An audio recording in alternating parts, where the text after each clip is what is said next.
It's certainly a pleasure to be here. Yeah, I went from the Bureau, which I often said was the best job in the galaxy, to now the happiest place on earth. So I'm going in the right direction. I need to start because I would be remiss if I didn't. I really think the world of this program, and that's why it's such a pleasure for me to be back here.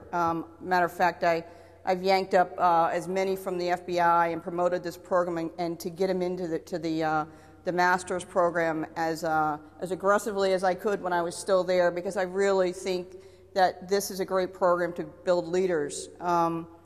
I wanted to talk to you today, and I do. I have a very unique, even in 6 months' time, I think I was saying just a few minutes ago, I feel well dipped in private sector, even in 6 months' time after a full time of 27 years in government service. So things move very quickly, and you make the transition very quickly.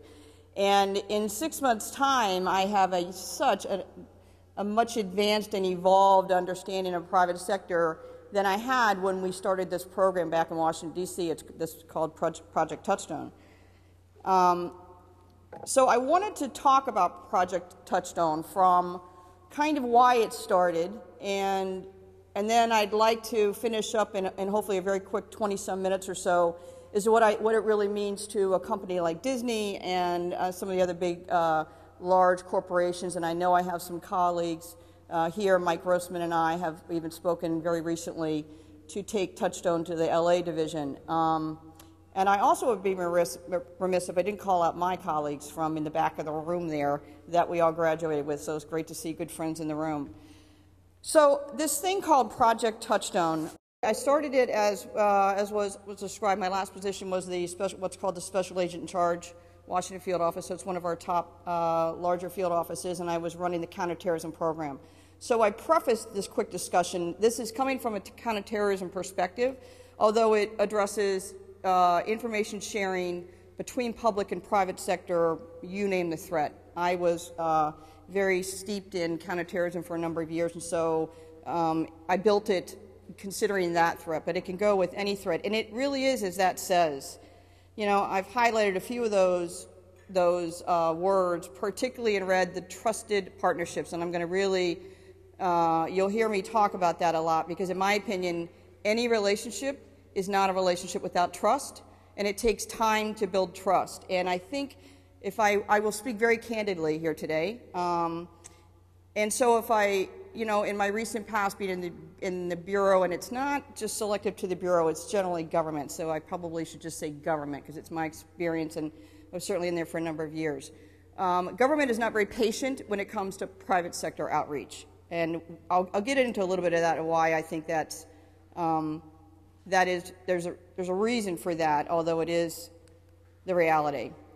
And so when I was looking at taking over my new position, and I had been working terrorism for about 10 years in a bunch of different headquarter positions, it became very clear to me, even going back to in 06 when I was in England, and that was involved in the transatlantic plot that was disrupted, but they were getting ready to, UK citizens of Pakistan, Pakistani nationals were getting ready to get into planes and drive them across the country, and they were going to blow them up with the liquid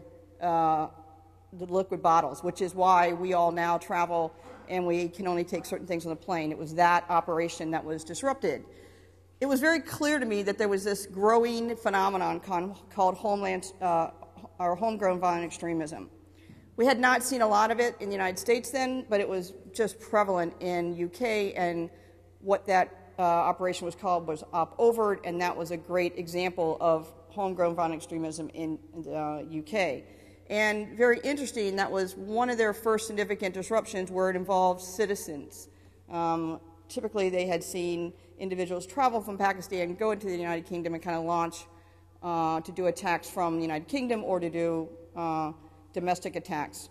So I became very concerned about homegrown violent extremism here in the United States. And certainly when I took over the program in Washington Field Office, my concern kind of in a very myopic way grew because I was responsible for addressing terrorism facing the National Capital Region.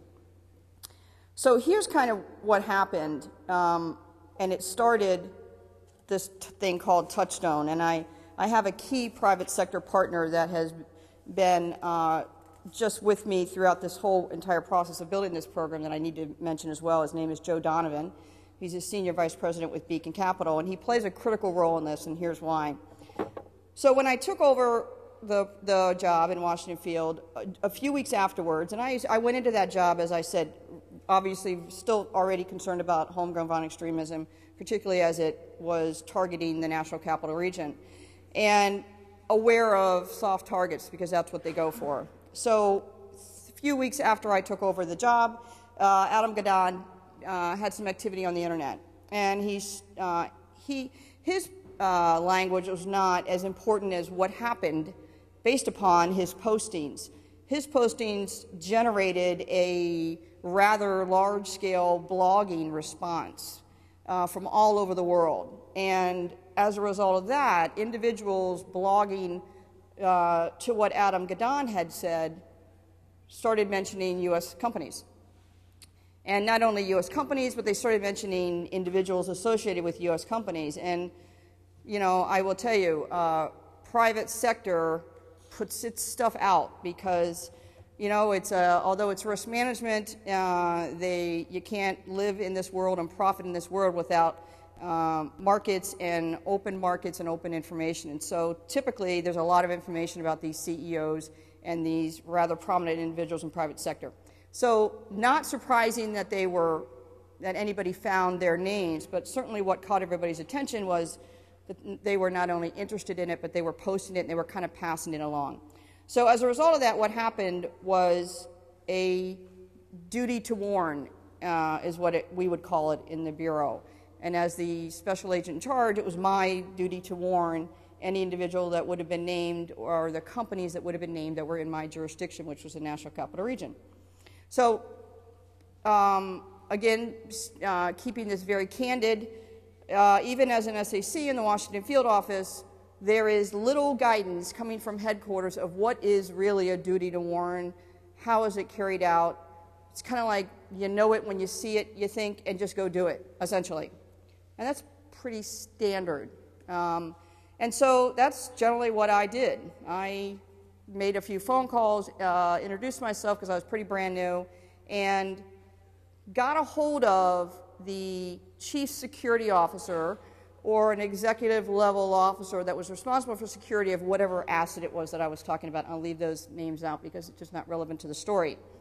But what is relevant is that's what I did. And I would suggest to you that headquarters was fine with that.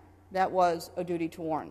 And that was, you know, that was me passing along information to a chief security officer, advising him or her that their asset was mentioned on the internet by individuals that we put in this big fishnet of terrorist or terrorist-related or just bad stuff. And so I hung up the phone, right? So this is kind of where Joe Donovan comes in the picture. Joe's a really very networked individual within private sector. He's got his hands in everything, and thank God, because he's helped me tremendously. So to make this very short, he called me and he heard about my duties to warn. He said, I want to talk to you because I know you're making duty to warrants. Can we talk about that? And I said, of course. So long story short, what he showed me was I wasn't asking the right questions when I reached out to private sector. I didn't reach out enough to private sector. I wasn't aware enough about what the duty to warn impacted. In other words, I reached right in very surgically to either the individual or the private sector company, and I told them that I wanted to give them some situational awareness. There was no specific threat targeting any imminent threat, but there was situational awareness that at least I was advising them of, which is good. But I didn't go any farther than that because, to be honest with you, I didn't know that I should have. And therein lies the creation of Touchtone. What came to me, or what Joe informed me of, and very accurately, is I should have asked more questions. I should have, particularly, for example, whether the person of a chief security officer in a building was he the leasee, did they own the property, did they lease the property. In the one instance, he informed me that they were a leasee, which meant there's a whole property management that's actually responsible for the security of the building. that this company would have been up on the 21st floor. Great, they knew about it, but the guys that actually had perimeter security of the building didn't know about it. And even more importantly, this was a very small campus, but they were very like-minded businesses. As you can imagine, this was defense contracting related. And so in a small campus in Northern Virginia, there were other companies right across the street, right? It was like a campus of these types of companies. And so, you know, we all know that if this place gets hardened, then the bad guy is just going to go down the street and hit the one that's not as quite as hardened. And I didn't take that into consideration.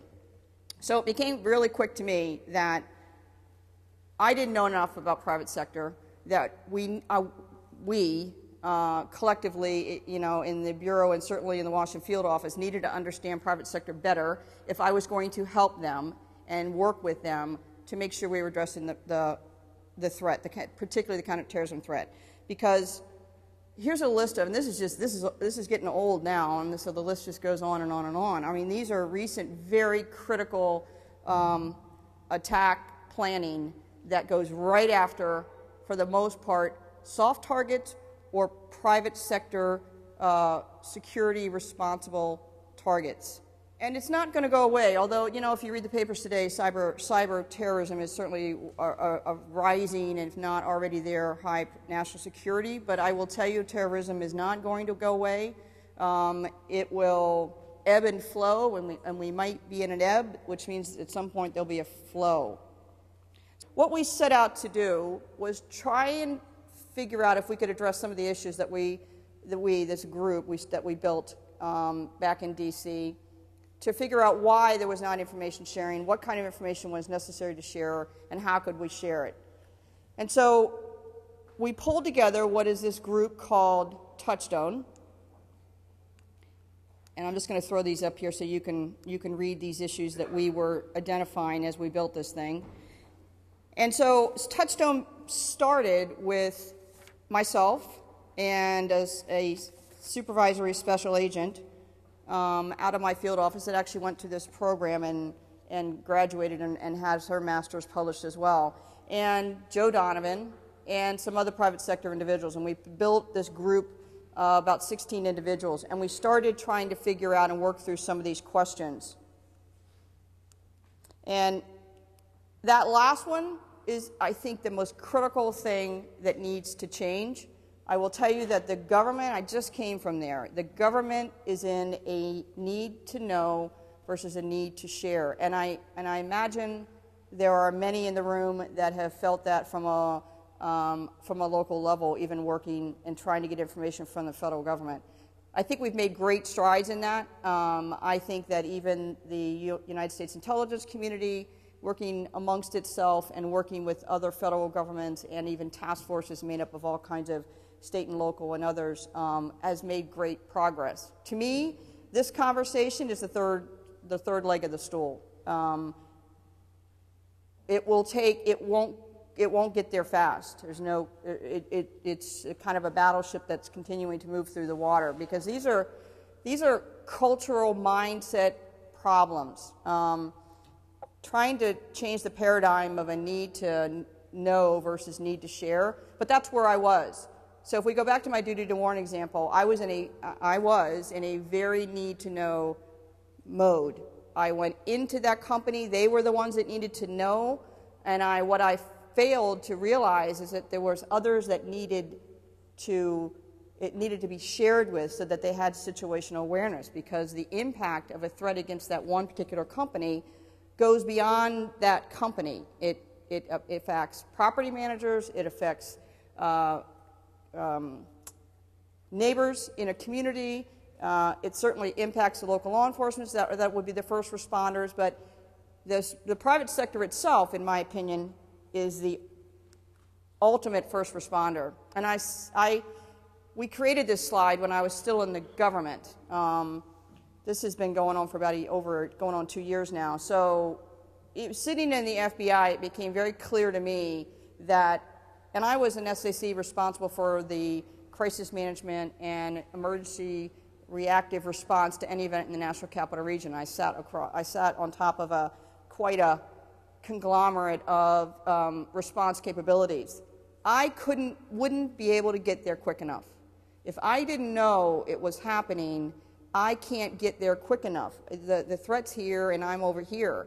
State and locals get there much quicker than I get there, but I'm here to say, and now from my own perspective, I will tell you, if something happens to a Disney park and resort, it's Disney park and resort security that are the first responders. They are in the environment that is soft enough to be targeted by some bad person, whether it's a terrorist or something else.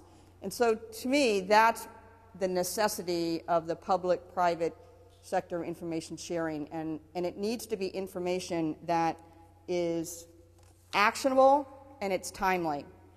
And I know I'm saying things very similar. I heard many of these things said from the state and locals. And so it's that same dialogue. All we're doing is kind of stretching this notion of Homeland Security protectors. And in my opinion, and I had this when I was in the FBI, it includes private sector. It includes key members within private sectors that are at risk and that have the responsibility to harden against that risk, and they can't do it in the blind. And you know, they're also, this slide kind of predicts or shows they are in a great position to collect. So this should be two-way information sharing is what we would suggest. And so very quickly, I'll finish up here. Touchtone becomes something that sits in the middle. It's in DC. There's two layers to it. There's a layer, as you see there, that sits below InfoGuard, which is a very well-known and legitimate and valuable membership. But it sits below that because the members at my table, and I did this in conjunction with my law enforcement community to include DHS and PSAs, we sat at the table with about 16 people that represented those critical infrastructure assets. And to me, those were hand-picked because of the terrorist threat. Those represented what I was worried about from a homegrown violent extremist doing a Mumbai-style attack somewhere in the DC area. And what I started doing was sharing with them information that I thought was valuable to them as an SAC. So what drove the conversation was the Joint Intelligence Bulletins that I imagine many of you are familiar with. Those are good pieces of information if they have a narrative with them. In my opinion, they serve little just on the face. They're a page and a half of an issue that somebody felt important enough to write about it, and that gets kind of distributed very, very widely, and many of those in very small writing will say releasable to private sector. And what I had to do as an SAC in the FBI is get my microscope out and make sure it said releasable to private sector in the very fine line, and I used that document to have discussions. A couple of great examples, I think, demonstrate why the narrative with that piece of paper is so important. I started having conversations with the 16 members of my group, and we met on a monthly basis. And again, I go back to, spending time to develop trusted relationships, which means you've got to get with each other and you've got to sit across the table. And that's what I started doing versus talking on the phone or having conferences. So I pulled a couple of Joint Intel Bulletins very quickly out at the beginning, and I'll give you a couple examples of them. The first one was the September 11th, 2011 anniversary date. The Joint Intel Bulletin that came out during that time period, the very beginning of it says there is no specific articulable information to suggest an imminent threat, period. And then it went on to talk about some other stuff.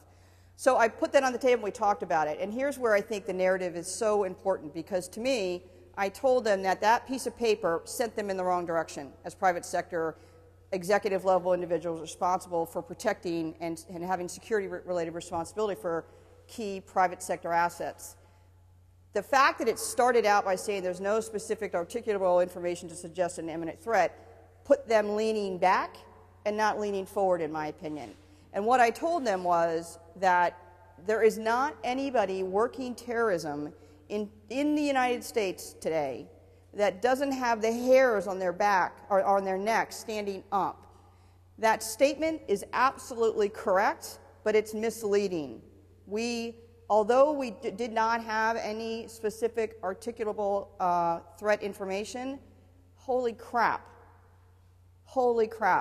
we were very, very worried. So to the extent that for the first time in the Washington field office history, I pulled every tool I had, all the toys. We had them all out on the street.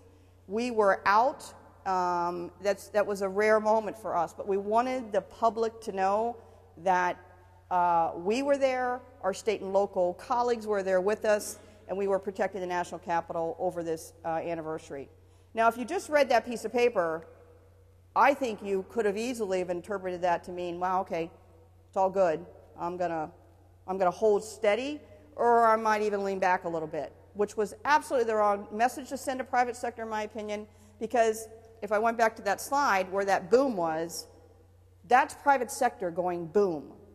It's not the Washington field office going boom, and I told my guys this. I'm not covering, and I don't have all my toys surrounding the Washington field office. I have all my toys and tools and capability and guys all suited up to respond to some horrific event if it occurs out there where the public is, out there where the masses are. So without the narrative, in my opinion, there's no discussion. It's a empty, kind of pointless discussion, in my opinion, and that's what Touchtone really tried to address a couple of years ago. Very quickly, where we then went, and then I'm going to wrap up, is beyond the 16-member group of Touchtone that I just talked about. We did something else with it. I used the players at that table that are typically a senior vice president or a vice president level or a chief security officer or director. Those are executive level layers in the private sector. Those were who I met with on a monthly basis and talked as much as I could, and I shared as much as I could to the ragged edges of sharing. I then asked them to identify for me manager level individuals that represented their properties. So for instance, Simon Properties. My one major concern was an area called Pentagon City Mall, if anybody's familiar with the Washington region, which I know a couple of my guys are. Hugely concerned about that to me. That was just a conglomerate of soft targets that any homegrown violent extremist would have been extremely interested in. I had the Ritz-Carlton right next to a major shopping mall that had major visibility of government and defense contractors. Anybody working with government was walking in and out of there shopping or eating restaurants. I had an underground metro, and I had major office structures right on top of that. It's just a campus of all of these properties, and they were defense contractors, and very well-known defense contractors that occupied these office structures. So it was just a nightmare for me. So what I did was I used Simon Properties, who I had at my 16-member table, and I said, give me your manager level. And what we did was we developed a neighborhood, what we call a neighborhood network. And we started geospatial analysis to kind of identify neighborhoods where we had clusters of soft targets. And then that would drive us to say, okay, there's a neighborhood that we collectively, private sector and FBI and local and DHS, need to sit at a table. And that's what we did. So in the Pentagon, we did tabletop exercises and some really quick lessons learned, and then I'll wrap this up. So when the first time we sat down, and I would tell you from a terrorist event, it was a very benign kind of scenario, tabletop exercise. A group of guys were described as you would classically describe, right, individuals, Middle Eastern and males, and anywhere from 18 to 26, and they had backpacks, and they were acting odd. And they walked up through the metro, and they went into the Ritz-Carlton, and they kind of wandered around and ultimately went into because the Ritz opens up into the shopping mall, and so they walked right out of the Ritz and they went into the shopping mall. And very quickly what happened was that the Simon Properties, so the shopping mall security guys were like, oh, well, that's kind of interesting. And the Ritz-Carlton, which is Marriott, well, that's kind of interesting. But nobody talked. So there was no process for the Ritz-Carlton security guys to reach out to their colleagues that were responsible for the mall and say, hey, we just saw something. Here's what it looks like. Here's how it's operating and kind of how it's acting. And here's what they look like. And FYI. And so we all walked away from that realizing there's work to be done. And so that's kind of where we have really started capitalizing on trying to develop these networks within a neighborhood and having not only this 16-member kind of executive level discussion, but then a closer to ground and closer to the threat discussion about how we operate with each other in a local neighborhood. So I'm happy to say that we have next cities. I've left the Bureau, but the Bureau has continued to move this, and we've got some next cities there. We have started the discussion here in LA, and it's interesting as you look at private sector and who needs to be at the table. It's a lot of the same companies. So Marish is in Tyson's Corner, and they are responsible for the Tyson's Corner Mall, which is another big mall that has a lot of government in its proximity, or a lot of government individuals that go in and out of that, and military and all that.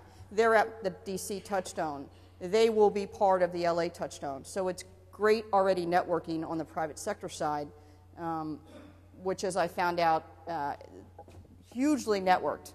And I'm not sure the government could ever get as networked as private sector is. So it's a very easy way for private sector comes together really quickly. It's a little slower to get the government side to that table, I have to admit. But we're getting there, and we're just in the early stages of an LA Touchtone. So, you know, for me, it doesn't answer all the problems of private sector, I don't think, but it is a solution. It is stopping to talk about it and trying to do it. And it's based on simple concept. It's based on people in authority that are responsible for security on the government side and on the private sector side getting together naturally and getting together consistently. And then off of that, you have the ability to have these more localized discussions that, honestly, in the National Capital Region were not happening. They were happening in different ways, but they weren't happening really threat-based conversations, which is really what this whole model is based on.